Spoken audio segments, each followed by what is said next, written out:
اعوذ باللہ من الشیطان الرجیم بسم اللہ الرحمن الرحیم۔ لاکھوں کروڑوں درود نبی پاک صلی اللہ علیہ وآلہ وسلم کی ذات مبارک پر۔ ناظرین کرام، اشرف عاصمی ایڈوکیٹ آپ کی خدمت میں حاضر۔ ناظرین، میرا رابطہ نمبر جو ہے وہ واٹس ایپ ہے 0322448290 0342622728۔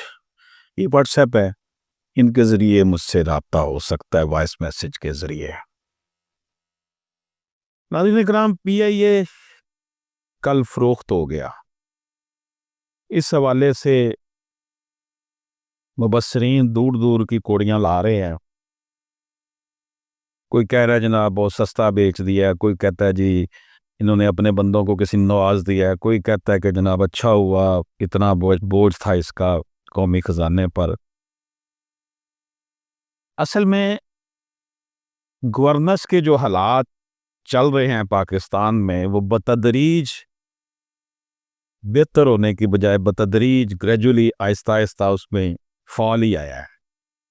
خاص طور پر سرکاری محکموں کی صورتحال بڑی ہی گمبھیر ہے، اور جہاں پر یہ سروسز پیسے والے کام ہوں وہاں پر تو آپ نے دیکھ لیں کہ پاکستان مسلم لیگ، نون اور پاکستان پیپلز پارٹی کی دو بڑی اہم یونینز بنی ہوئی تھی اس میں پی آئی اے میں، جنہوں نے بہت سے لوگوں کو بھرتی کیا۔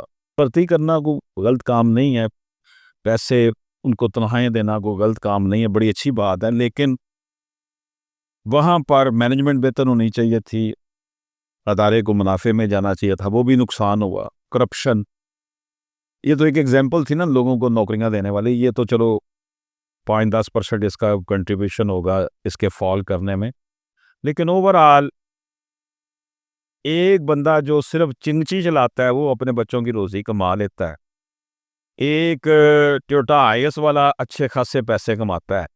تو اتنی بڑی ایئر لائن جس سے پوری دنیا کی ایئر لائنز نے سبق سیکھا، ان سے مشورے کر کے انہوں نے اپنی ایئر لائنز کھڑی کی اور وہ کامیاب ہیں، تو اس کا فال آنا بڑا جو تھا وہ افسوسناک تھا۔ وہ کہتے ہیں نا کہ حضرت اقبال نے کہا تھا کہ جس کھیت سے میسر نہ ہو دہقاں کو روزی، اس کھیت کے ہر خوشہ گندم کو جلا دو۔ جب آؤٹ پٹ ہی نہیں یہ دے رہی تو پھر کیا فائدہ کہ اربوں روپے نقصان ہو رہا ہے اس کا۔ تو آج اس پر بات کر لیتے ہیں مختصراً۔ پاکستان انٹرنیشنل پی آئی اے کی نجکاری محض ایک سرکاری ادارے کی فروخت نہیں، بلکہ پاکستان کی معاشی، انتظامی اور پالیسی تاریخ کا ایک نہایت اہم فیصلہ کن موڑ ہے۔ یہ فیصلہ جذبات، خدشات، امیدوں، خدشات اور تلخ حقائق کا مجموعہ ہے۔ ایک ایسا قومی ادارہ جو کبھی ایشیا، مشرق وسطیٰ اور یورپ میں معیار، وقت کی پابندی، پیشہ ورانہ ساکھ کی علامت سمجھا جاتا تھا، آج خساروں، بد انتظامی اور مسلسل سیاسی مداخلت کی وجہ سے اپنی شناخت کھو بیٹھا۔ اس کی فروخت کو کوئی نجات کا راستہ سمجھ رہا ہے تو کوئی اسے قومی اثاثے کی قربانی قرار دے رہا ہے۔ پی اے اے کا زوال اچانک نہیں آیا، بلکہ یہ دہائیوں پر محیط بد انتظامی کا نتیجہ ہے۔ اگرچہ اس کی بنیاد ایک کامیاب قومی منصوبے کے طور پر رکھی گئی تھی، مگر وقت گزرنے کے ساتھ ساتھ سیاسی بنیادوں پر بھرتیاں، اقربا پروری، غیر پیشہ ورانہ فیصلے اور مالی نظم و ضبط کی کمی نے ادارے کی جڑیں کمزور کر دی۔ خاص طور پر سن 2000 کے بعد اس کی گراوٹ میں تیزی آ گئی۔ غیر ضروری اور غیر منافع بخش روٹس کا اجرا، پرانے اور مہنگے ہتھیاروں پر انحصار، ایندھن اور دیکھ بھال کے بڑھتے اخراجات، عالمی ایویشن کا قوانین کی خلاف ورزیاں اور یورپی یونین کی جانب سے پابندیاں، یہ سب عوامل مل کر پی آئی اے کو مالی طور پر کھوکھلا کرتے چلے گئے۔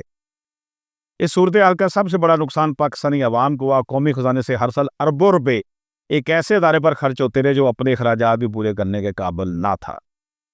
عوام کے ٹیکس کا پیسہ تعلیم، صحت اور بنیادی سہولتوں کی بجائے ایک مسلسل خسارے میں چلنے والی ایئر لائن کو سہارا دینے میں استعمال ہوتا رہا۔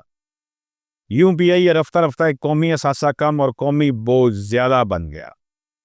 ایسے میں حکومت کے پاس دو ہی راستے بچے تھے، یا تو ہر سال خسارے کو پورا کرنے کے لیے عوام پر مزید بوجھ ڈالتی رہے، یا پھر ایک مشکل مگر ناگزیر فیصلہ کرتے ہوئے نجکاری کی راہ اختیار کرے؟ بالآخر قوم نے دیکھا کہ حکومت نے حقیقت پسندی کا مظاہرہ کرتے ہوئے دوسرا راستہ اختیار کیا۔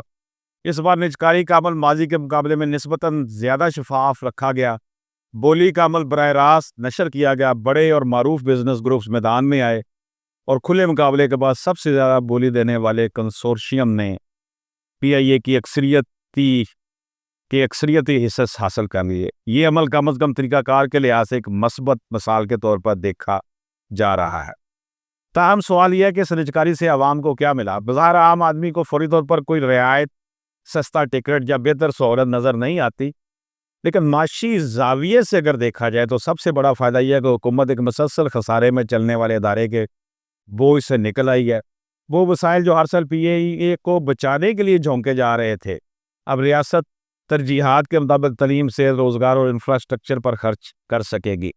مزید برآں نجی تحویل میں آنے کے بعد پی آئی اے کو منافع کمانا ہوگا، جس کے لیے کارکردگی، وقت کی پابندی اور مسافروں کی سہولت پر توجہ دینا ناگزیر ہو جائے گا۔ ناظرین کرام، عوامی سطح پر اس فیصلے پر رائے واضح طور پر منقسم ہے۔ ایک طبقہ اسے اچھا شگون سمجھتا ہے اور اسے پاکستان کی معاشی سوچ میں تبدیلی کی علامت قرار دیتا ہے۔ ان کے نزدیک ریاست کا کام کاروبار چلانا نہیں، بلکہ پالیسی سازی، نگرانی اور قانون کی عملداری کو یقینی بنانا ہے۔ ان لوگوں کا خیال ہے کہ اگر پی آئی اے پہلے نجی شعبے کے حوالے کر دی جاتی تو شاید آج اس کی حالت مختلف ہوتی۔ اس کے برعکس ایک بڑا طبقہ شدید تشویش کا اظہار کر رہا ہے۔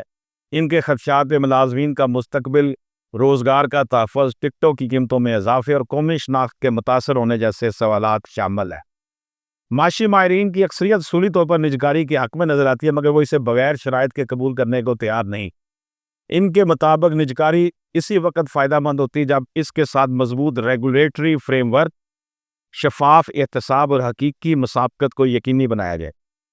اگر نجی خریدار کو کھلی چھٹی دے دی گئی اور ریاست اپنا نگران کردار مؤثر انداز میں ادا نہ کیا تو یہ نجکاری عوام کی بجائے چند مخصوص طبقات کے فائدے تک محدود ہو سکتی ہے۔ اسی لیے ضروری ہے کہ سول ایوییشن، مسافروں کے حقوق اور ملازمین کے تحفظ کے لیے واضح اور قابل عمل قوانین موجود ہیں۔ دنیا بھر کی مثالیں بتاتی ہیں کہ کامیاب ایئر انٹرنیشنل کی اکثریت نجی شعبے میں ہی ترقی کرتی ہے۔ ریاستی ایئر لائن اکثر سیاسی دباؤ، غیر تجارتی فیصلوں اور بیوروکریسی کا شکار ہو جاتی ہے۔ اگر پی آئی اے کو واقع دوبارہ اپنے کھوئے مقام پر لانا ہے تو اسے جدید کاروباری اصولوں، جدید فضائی بیڑے، ٹیکنالوجی کے استعمال، تربیت یافتہ افرادی قوت اور بین الاقوامی معیار کی سروس کی طرف جانا ہوگا۔ یہ تمام تقاضے نجی شعبہ نسبتاً بہتر انداز میں پورا کر سکتا ہے، بشرطے کہ نگرانی مضبوط ہو۔ آخر میں یہ کہنا بجا ہے کہ پی آئی اے کی فروخت کوئی جادو کی چھڑی نہیں جو ایک ہی دن میں تمام مسائل حل کر دے، لیکن یہ ایک ناگزیر اور ضروری آغاز ہے۔ اس فیصلے کی کامیابی اور ناکامی کا انحصار صرف خریدار پر نہیں، بلکہ حکومت کی سنجیدہ نگرانی، ادارہ جاتی اصلاحات اور مجموعی معاشی ماحول پر بھی ہوگا۔ اگر یہ تمام عناصر درست سمت میں آگے بڑھے تو ممکن ہے کہ ایک دن پی آئی اے دوبارہ قومی فخر کی علامت بن جائے۔ بصورت دیگر یہ سودا بھی ہماری تاریخ میں ایک اور ادھورا موقع بن کر رہ جائے گا۔ ناظرین اکرام، کہ ہم نے ایک چھوٹا سا تبصرہ اس کے اوپر کیا ہے۔ ہماری دعا ہے کہ اللہ پاک اس ایئر لائن کو حقیقی معنوں میں قومی ایئر لائن بنائے۔ حکومت نے 75% شیئر اس کے جو ہے وہ عارف حبیب گروپ کو دے دیے ہیں۔ کنسورشیم ہے، اب یہ عارف حبیب گروپ اکیلا نہیں ہوگا، اس کے ساتھ اور بھی انویسٹر ہوں گے، اور بھی گروپس ہوں گے۔ کنسورشیم کا مطلب یہ ہوتا ہے کہ اس میں کافی سارے گروپ شامل ہوتے ہیں، اور 25% بھی ایک سال کے اندر اندر اگر یہ لینا چاہے گا عارف حبیب گروپ تو لے سکے گا۔ بہرحال اجازت دیجیے، اللہ حافظ۔